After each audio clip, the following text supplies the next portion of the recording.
Hari ini mungkin tidak tausiah, tapi berbagi apa yang pernah kita baca.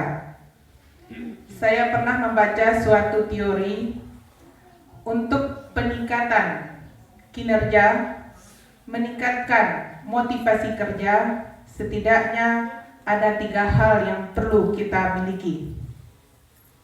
3 hal itu: kecerdasan, profesional, dan martabat.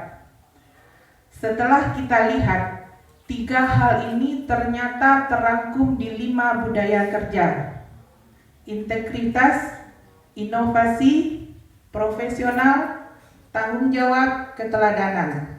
Kalau urutannya Pak Subak itu menyempurnakan. Tapi saya memandang ketiga bentuk tadi. Kecerdasan. Kecerdasan yang dimaksud di sini bukan kecerdasan tunggal. Kalau dulu kita melihat, kalau yang masih sekolah di SD dulu, pandangan masyarakat hanya kecerdasan IQ, intelektual saja. Tetapi para ahli telah mengembangkan kecerdasan itu menjadi kecerdasan majemuk. Di samping intelektual yang diawali dari lahirnya seorang anak, pendidikan formal, pendidikan informal, pendidikan terjadi di masyarakat dan seterusnya, dan ini dikembangkan menjadi kecerdasan emosional dan kecerdasan spiritual.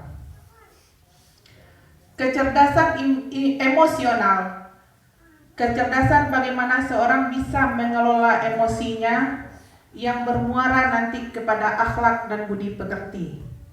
Seseorang yang mempunyai emosional yang cerdas akan selalu mensinergikan dengan kecerdasan intelektualnya.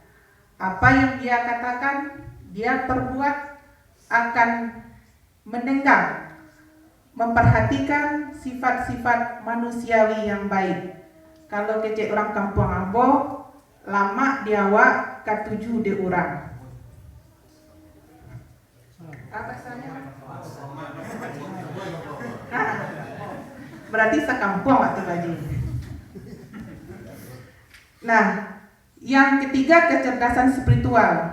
Kecerdasan bagaimana kita mengembangkan waskat. Kalau kita di dunia ini diawasi oleh Allah dan malaikat.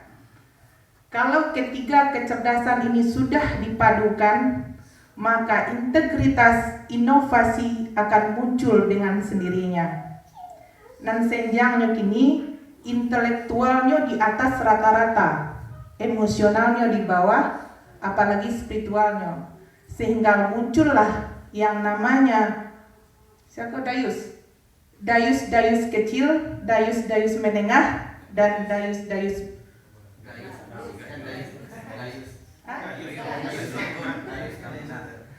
tambunan maksudnya. Koruptor kecil, koruptor menengah, dan koruptor besar.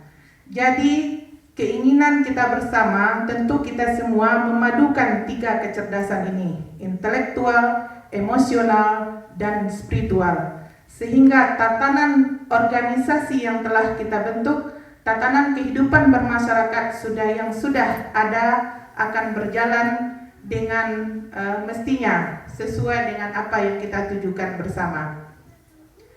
Untuk mengukur suatu kecerdasan spiritual, tentunya dapat kita ukur dari amal yang kita lakukan. Dan ini dapat kita filter dengan perbuatan-perbuatan yang bagus, yang baik. Dengan meninggalkan perbuatan yang jelek atau dosa. Kecil Ustadz Jampurjo tadi Pak, ukuran dosa itu hanya bisa saja diukur dengan hati. Kalau karajuan sesuatu agak badasi hati, itu berarti suatu ukuran untuk suatu kesalahan. Tidak perlu sebenarnya regulasi yang mengatur ketat kalau hati nurani itu sudah berbicara sebagaimana mestinya. Kecik beliau tadi abih raso, dek biaso, abih kali, dek galiti, adih raso de biaso. Kalau perbuatan kesalahan, dosa sudah biasa kita lakukan, maka 1 kali, 2 kali perbuatan dosa selanjutnya itu sudah merupakan kebiasaan, tidak hal yang mendebarkan lagi bagi hati nurani atau jiwa kita.